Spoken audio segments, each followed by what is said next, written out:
Nagbabalik po muli ang inyong lingkod at nagbabalita ng mga balitang dapat nating malaman dito sa ating bansa. Ito ang Balitang Pambansa. Atin ngang matutunghayan sa channel na ito kung ano ang nangyayari sa loob ng ating gobyerno at syempre tumutulong na rin sa ating mga mamamayan na malaman ang katotohanan dahil mayroon tayong karapatan na malaman ang tunay na nangyayari sa ating bansa. Ngunit bago natin panoorin ang balita, huwag niyo pong kakalimutan na mag-subscribe sa ating channel at pindutin ang notification bell para lagi kang maging updated sa ating mga bagong videos na ina-upload araw-araw. At sa ating mga solid viewers naman dyan ay maraming salamat naman po sa walang sawang pagsuporta. At syempre, huwag din pong kakalimutan mag-iwan ng like at i-share ang ating mga videos. At kung mayroon ka naman pang opinion, ang ating comment section ay bukas para sa inyong mga hinaing. Ito na nga mga kaibigan, ating panoorin ang buong video. Salamat po muli and God bless!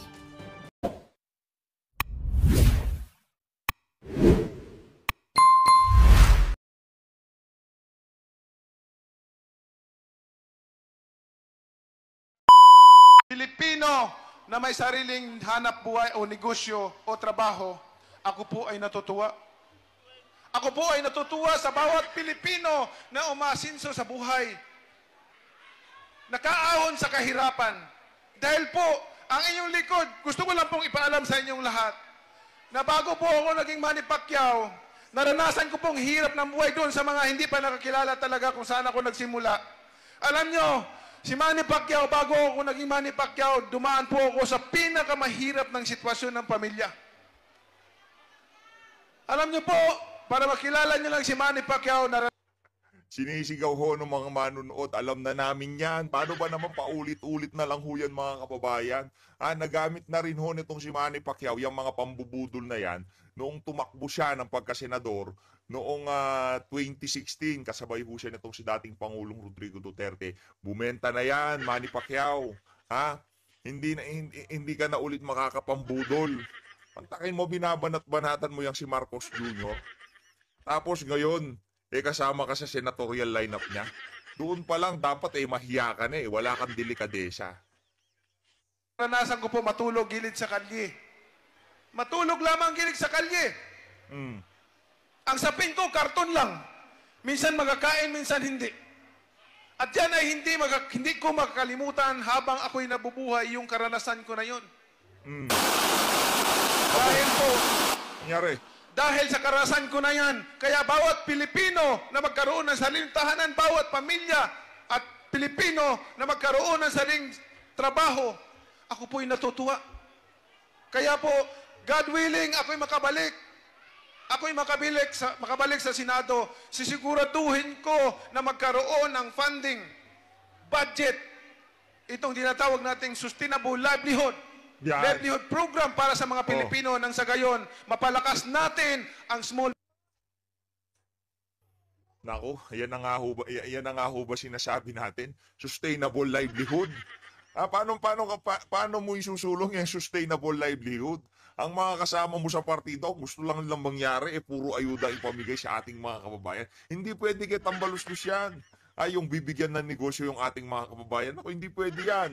Dapat kaliwat kanan na ayuda yung pamimigay dyan sa partido na yan. Kaya yung sustainable livelihood na yan, panigurado, pambubudol na naman ho yan. Para ho yan yung 6 million na pabahay na pinangako nitong si Marcos Jr. Para hong yaan yung 20 pesos na bigas na pinangako nitong si Marcos Jr. noong 2022 presidential election. Yang sustainable livelihood na yan, magkakalintulad ho yan, kumbaga magkakalibel yan pagdating sa pambubudol, ika nga. Medium enterprises, dahil dyan, makapagbigay tayo ng trabaho sa milyong-milyong mga Pilipino. At alam natin dito sa ating bansa, 99% yan, micro, small, medium enterprise dito sa ating bansa. At kailangan palakasin yan para maraming mga Pilipino ang mabigyan ng trabaho at mga pamilya na magkaroon ng hanap buhay. Yun po ang kailangan nating gawin.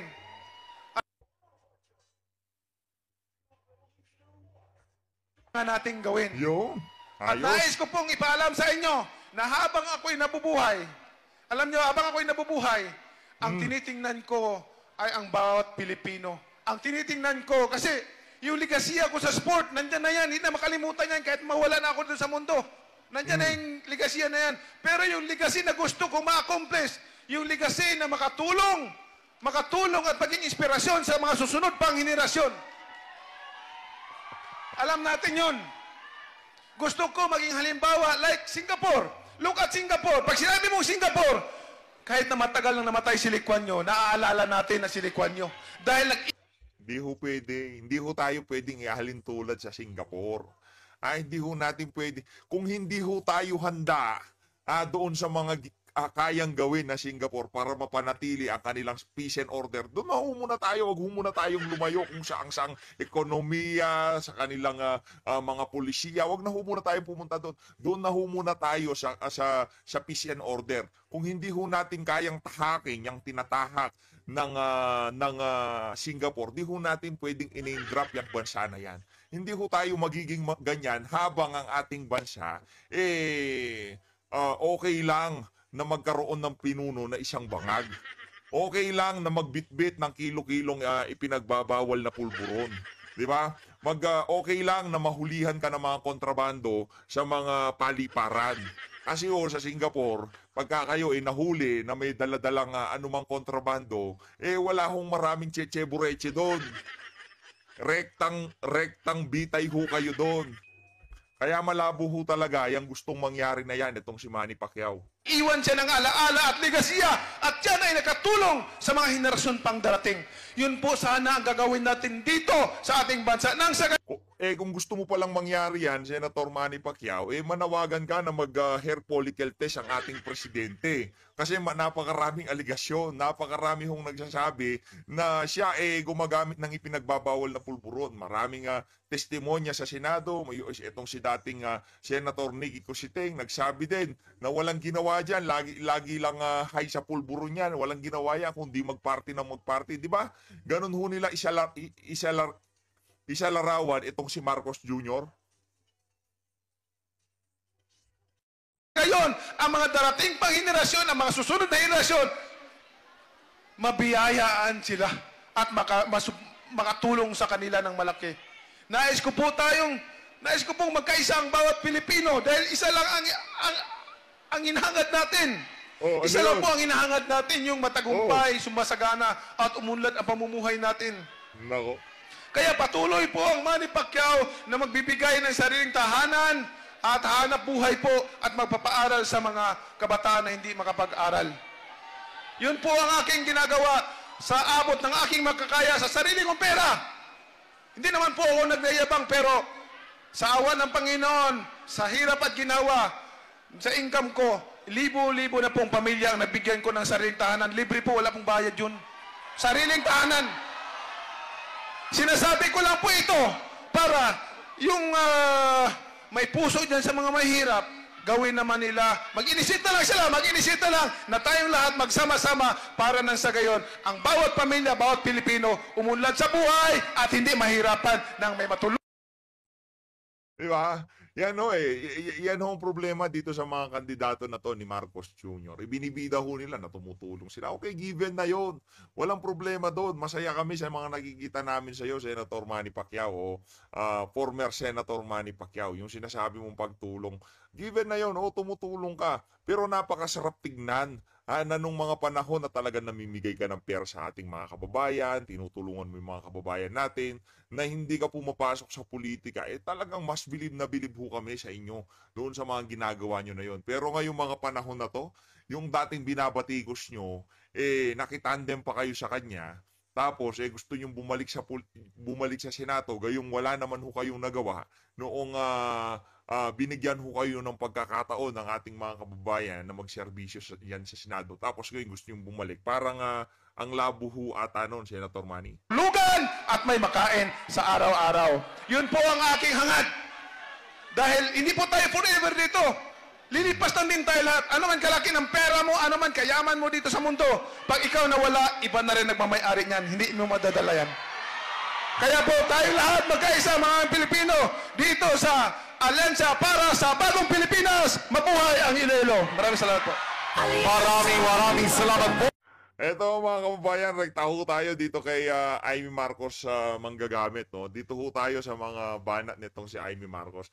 Anong masasabi nyo dun sa mga talumpati na yon nitong si Manny Pacquiao? No? Again, wala pa rin ho tayong naririnig na tinalakay ho nila o pinasadahan nila yung mga maiinit na usapin ngayon sa ating bansa. Una na ho dyan ang budget, ha, tapos impeachment, yung lumalalang issue natin sa kriminalidad, ipinagbabawal na droga. Napakarami ho mga kababayan ng mga issue na hindi man lamang ho hinihipo nitong mga kandidato na to. Ano ba, natatakot kayo? Ayaw niyong pakialaman yung issue ng illegal na droga dahil ang pinuno nyo dyan sa alyansa na yan talagang nasasangkot o na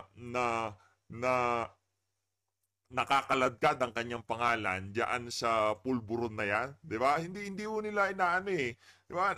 Kaliwat kanan na ho ang kriminalidad na nangyayari ngayon sa ating bansa. Dapat sana yun ho ang unahin nilang pag-usapan sa mga ganitong klaseng rally ngayong mga panahon na to. Imbis ho yun ang talakayin, nagpapataasan ho sila ng lihi kung sinong pinakamagaling, kung sinong pinakamaraming natulungan. Oo, magagaling na kayo, marami na kayong natulungan. Pero ang pinag-uusapan dito, ano ho ba yung mga maiinit na issue ngayon na dapat bigyan ng agarang solusyon? Presyo ng pagkain, napakarami hong nagugutom. Presyo, issue ng kriminalidad, issue ng budget, issue ng korupsyon.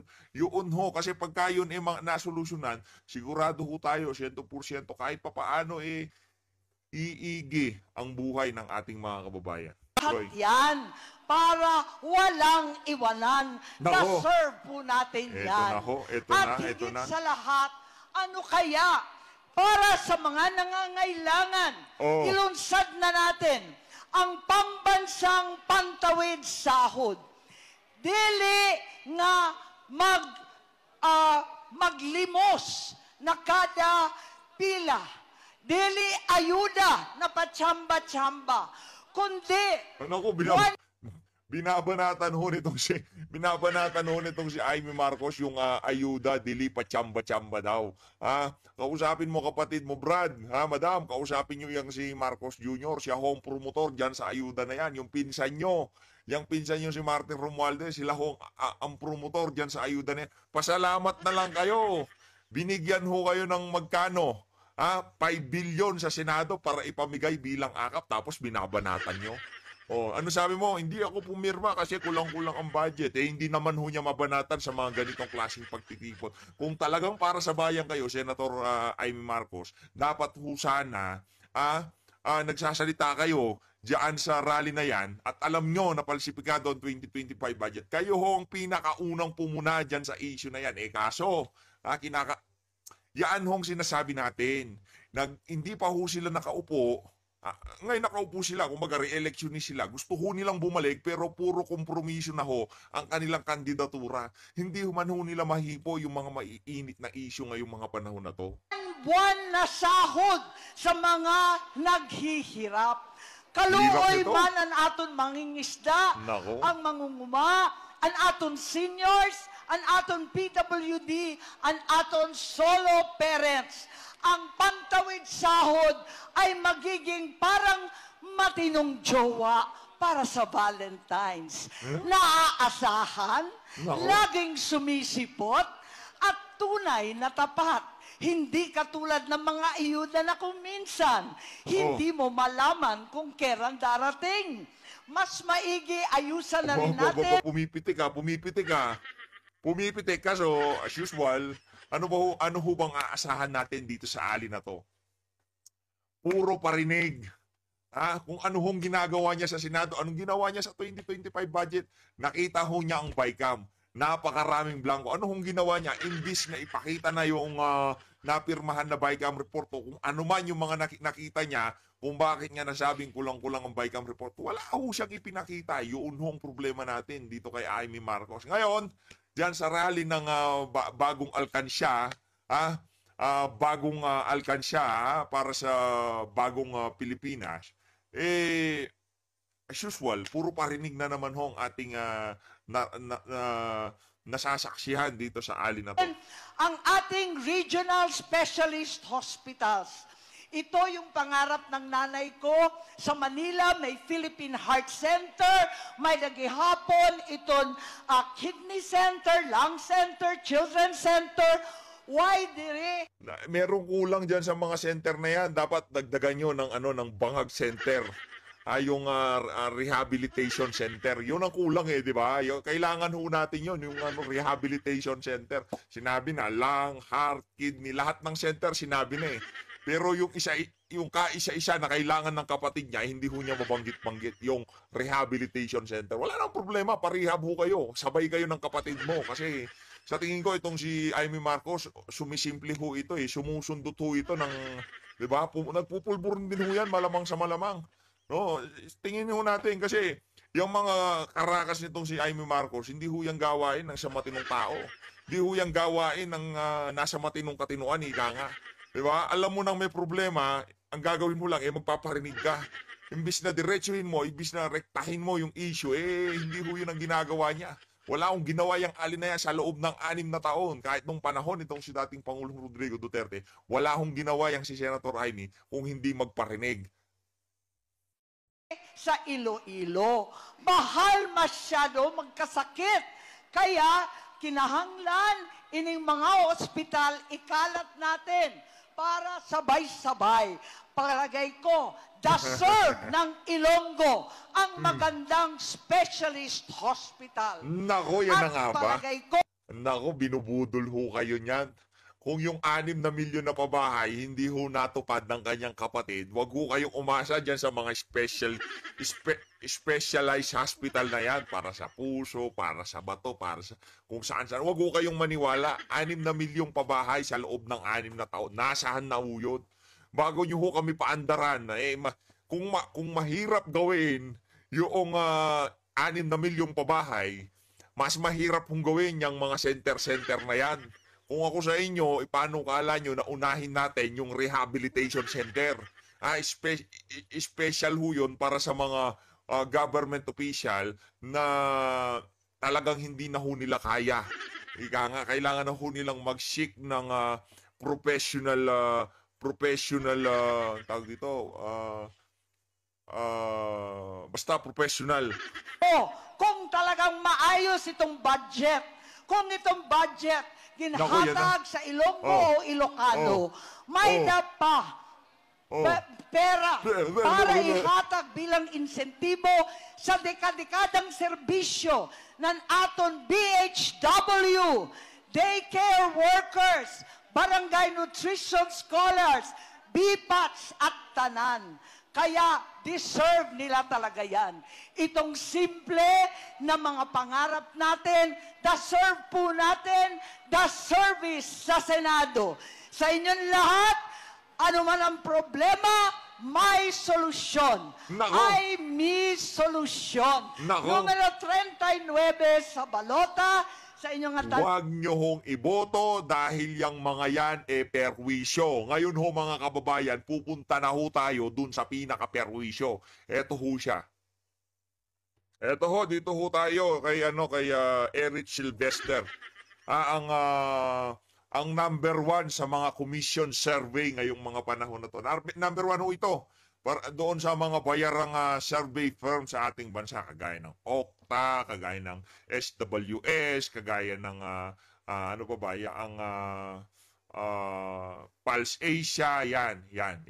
Sila ho talaga, number 1 ho nilang senatorial candidate, itong si Eric Sylvester. Pakinggan ho natin ito. Sino dito ang solo parent o single mom? Naku. Mahilig sa single mom tong si mahilig ho talaga sa totoo lang Nuknukan ho yan ng kahiligan. Kaya nga, meron ho tayong nakahuntahan na kung saan itong mama na to, talagang matulis daw ho ito.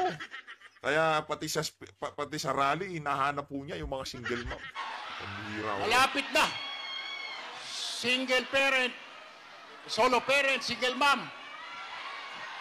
Yung mga hindi nakakatanggap ng sustento sa ex nila. Nako.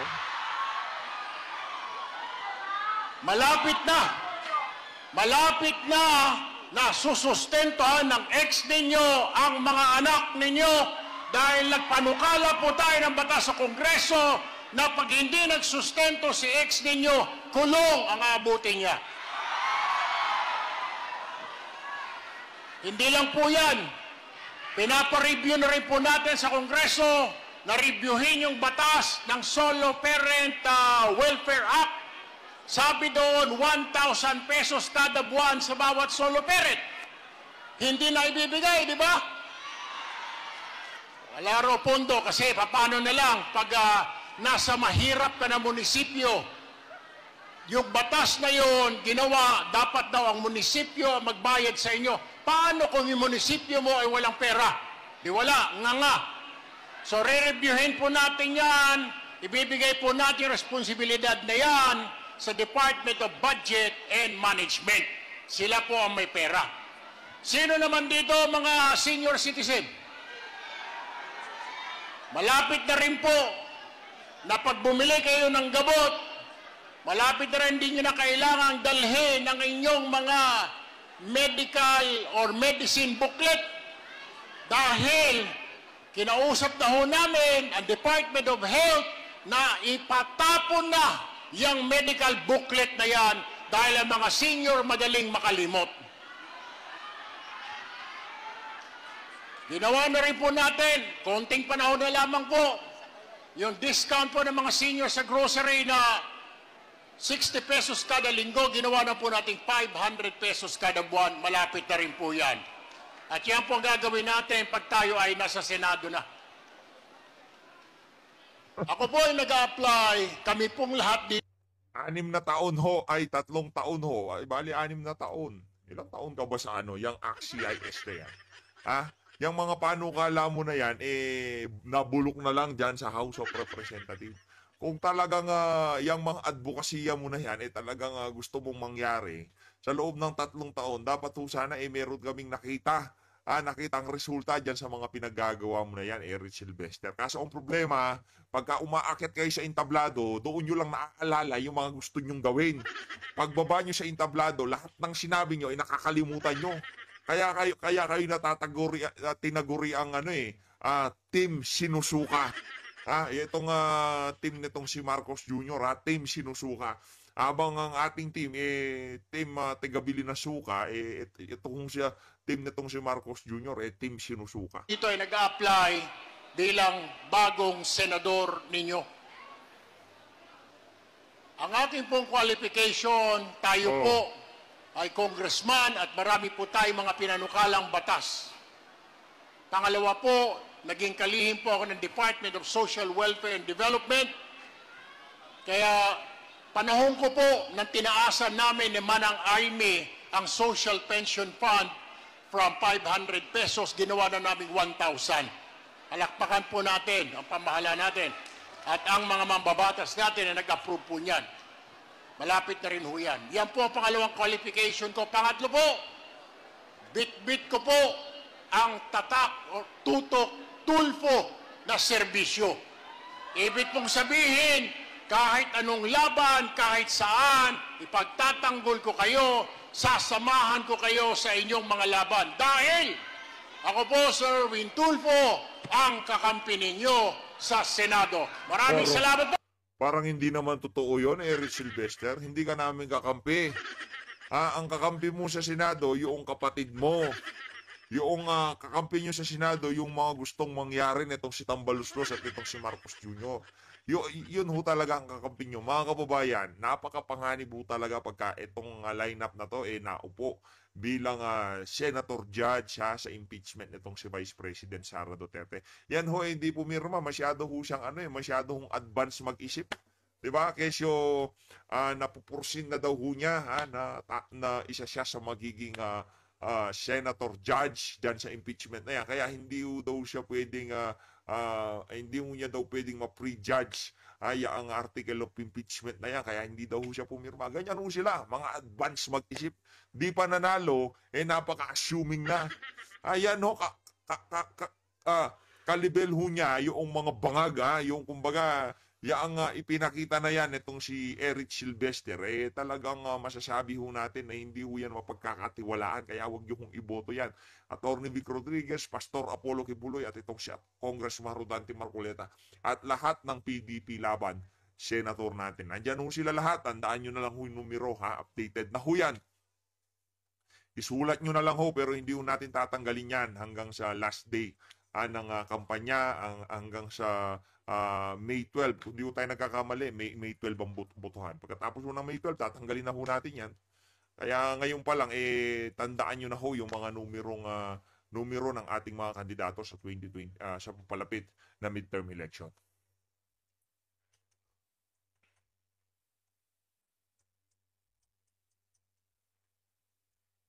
Dito naman ho tayo kay Tito Soto.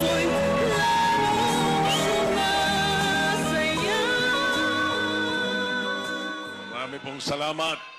Maraming salamat sa inyong nakatutulig na palakpakan. Mabuhay ang mga Dabarkad sa Iloilo. Ang dami. Mabilis lang po ito. Papaalala ko lang sa inyo, sapagkat ang Iloilo hindi po iba sa akin eh. Marami kaming nagawa ng tulong sa Iloilo. Kahit nung ako po ay nag-umpisa, nung unang panahon, ako po ay naging Vice Mayor ng Quezon City. At pagkatapos po ay nakita ko ang problema ng mga local government units. Kaya po pagtungtong ko sa Senado noong 1992, inasikaso ko muna kagad yung calamity fund na pwede nang gamitin ng mga local. Na dati hindi. Yan na nga ba sinasabi natin mga kababayan? Paulit-ulit ho sila sa kanilang mga nagawa sa mga nakalipas na panahon. Ano na yan, kung okay na, magaling na kayo. Pero lahat ng sinasabi nyo ho na yan, hindi na ho yan angkop sa kasalukuyang estado ng ating pamahalaan, sa kasalukuyang estado ng ating bansa. Ang kailangan ho ng ating mga kababayan ngayon, yung mga kandidato na merong yagba, natayuan ang mga kamalian sa pamahalaan. Wala akong pakialam dyan. Kung nagawa nyo na yan, pues kailangan ho kayong palakpakan. Pero gandun na lang ho yung mga yan.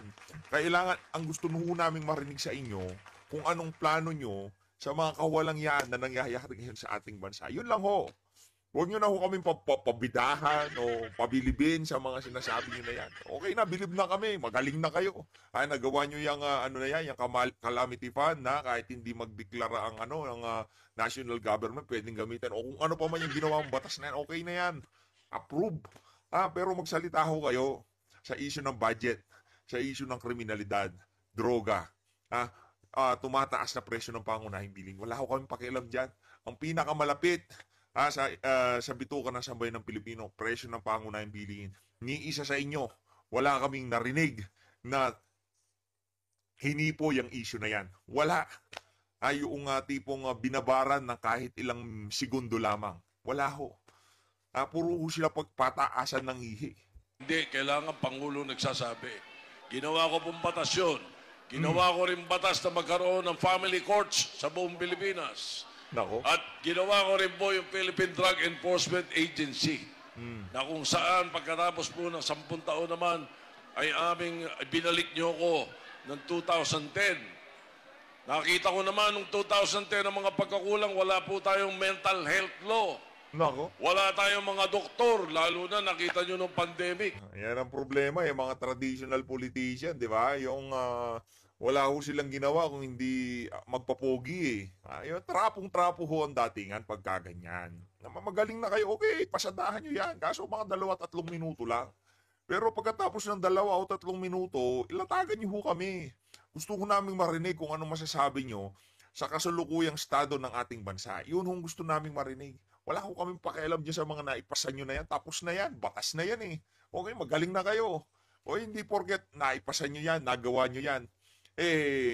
Noong mga panahon na yon, relevant yung kagalingan nyo na yan. Ngayong mga panahon na to, ano ho kaya ang mahihahain nyo sa aming mga botante? Ano hong mahihahain nyo sa sambayan ng Pilipino? Kapos na kapos ang doktor sa Pilipinas. Kaya ang ginawa ko po, ginawa ko yung mental health law at yung doktor para sa bayan free medical scholarship sa buong Pilipinas, sa bawat Pilipino, ay ginawa po naming batas. Ako po ang principal author noon. Nako. Lahat ng Budulan na naman Pilipino na gustong maging doktor ngayon, libre tuition fee, libre libro, libre lodging, may allowance pa. Magdoktor na kayong lahat. Kaya po, pagdating ngayon ng 2025, gusto naman po namin makatulong muli. Nakikita ko po na kailangan harapin natin itong problema ng social media sa fake news. Nako, yan ang nga po Yung sinasabi fake natin. content. Oh. At pagkaraan niya, nakita natin din sa pag-aaral ko ng 20 taon, nakita ko kung paano susolusyonan, hindi lang right sizing ng government, kundi pati paano susolusyonan yung ating problema sa ipinagbabawal na gamot o droga. Huwag mo kaming paandaran ng ganyan. Pagka hindi angkop sa naratibo nyo yung mga nagsasalita sa social media, fake news na kagad. Gayong nagre-react lang kami sa mga sinasabi nyo sa inyong mga speech. Kesyo fake news na kami. Pagka nanawagan kami na magsalita kayo sa mga issue, kesyo fake news na kami. Ganon. Huwag kong ganon. Hindi huyang gumagana. Yung huling bumana dyan sa fake news na yan, ngayon napakababaho ng kanyang survey dyan sa Laguna. Kung ayaw nyo hong sumunod dito kay Boy Boldstar, ayusin nyo ho yung mga naratibong sinasabi nyo sa mga rallying ina-attendan nyo, Senator Tito Soto, SP, Senate President ho dati yan. So, totoo lang ito, real talk to. Yung isang kaibigan natin, tinanong ko, meron pa ho ba kaya tayong choice? Meron pa ho ba kaya tayong pwedeng pagpilian ng pagkasenador?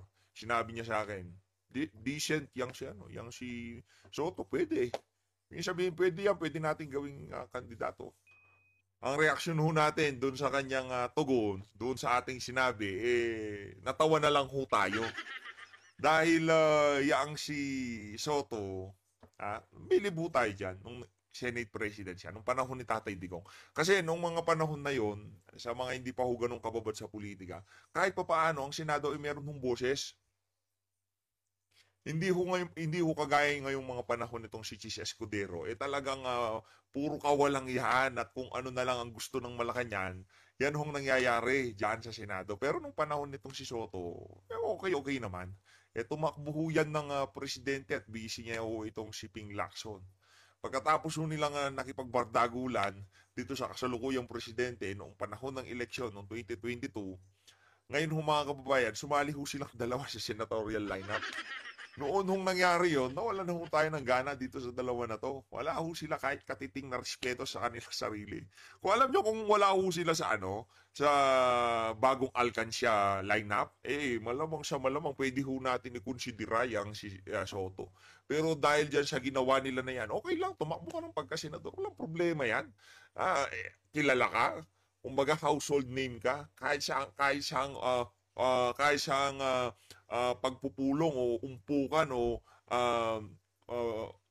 kwentuhan, sigurado kilala ka. Household name ka, hindi mo kailangan pumasok dyan sa bagong Alcancia na yan. Pero yarin lamang pumasok ka, magagawa natin, di ba?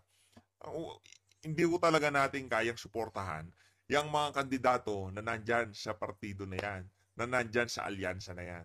Napakalabo ho niyan. Matakin nyo, napakatindi ho ng mga issue na kinahaharap natin ngayong mga panahon na to. Pero, wala hong nagsasalita sa kanila. Tikom ho ang mga bibig nila sa mga issue na to. Sino mga nagsasalita? Yan, si Atty. JB Hinlo, Pastor Apollo